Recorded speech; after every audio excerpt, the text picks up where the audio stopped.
Hi, doctors. I've heard so many rumors about salmonella, and I just want to know the truth. For example, I heard that you can get salmonella by just being in the vicinity of raw meat and not even touching it. And somebody else told me it was contagious, that you can get salmonella by sitting on a toilet seat or just by kissing someone. So will you separate the facts from the fiction? And when it comes to salmonella and other bacteria in your food, prevention is the key, right? That's right. And most of the scenarios that our caller was asking about, that's not how you get salmonella. We know that salmonella typically is spread through that fecal oral route, that it lives in animals and humans that have been infected with the salmonella bacteria. It gets in your feces. In turn, it may get into water or your food supply. Animals may eat it, and it continues to get passed on. You are so right. And to further explain, we have Dr. Travis and our guest, Neda, in the green room. What's cooking back there, you guys? Well, you hit the nail on the head. It's what's cooking or what's not cooking enough. And Neda, do you like to eat steak, eggs, milk, things like that? All of the above. And probably the #1 cause in many cases of foodborne illness is undercooked meat, especially things like salmonella, because you have to understand that because salmonella can live in the GI tracts of animals, if you don't properly cook your meat, which kills the salmonella, then you can become infected. Do you have any idea? So do you like chicken? I love chicken. So do you know how you can pretty much guarantee yourself that you'll rid yourself of salmonella? Please tell me.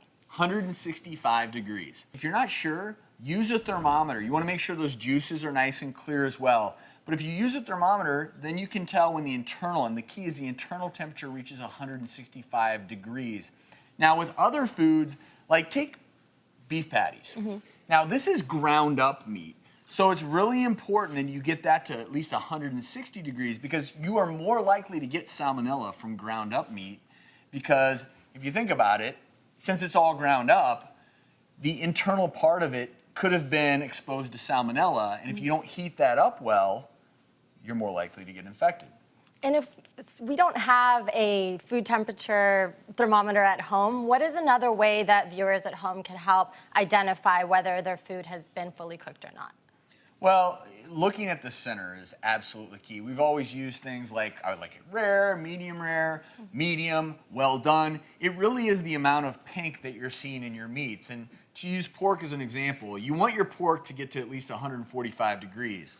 You know, this is more on the rare side, whereas what we're seeing down here is it's clearly cooked all the way through. Just looking at this, you can tell that that's well cooked.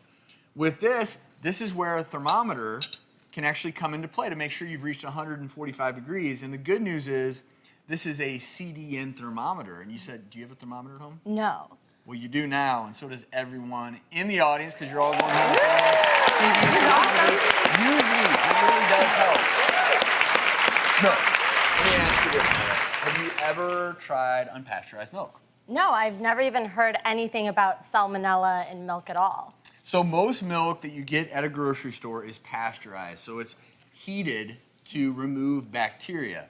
Unpasteurized milk, and some people will say, well, it has better nutrient profile, but unpasteurized milk, which you can't even get in a lot of states, is 150 times more likely to have bacteria in it that could cause foodborne illness. And there are certain people, Dr. Lisa, I want you to mention this, that really should avoid unpasteurized products. Huge, huge, huge. You're absolutely right, Dr. Travis. For pregnant women, you absolutely have to have your food well cooked. It needs no rare food or even medium rare, and pasteurized milk because you can really cause problems with the newborn if with the bacteria that we're talking about right now. And what's important also is for people to understand that, and you as well, that these are all potentially really good sources of protein. And moving on to eggs, a really cheap source of good protein, a great way to start your day. How do you like your eggs?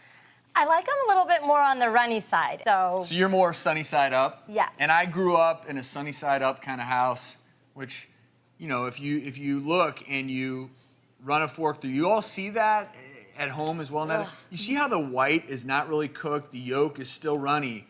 Well, that means that this egg was not cooked enough to kill off the salmonella. So if salmonella was present on that egg, you might get food poisoning.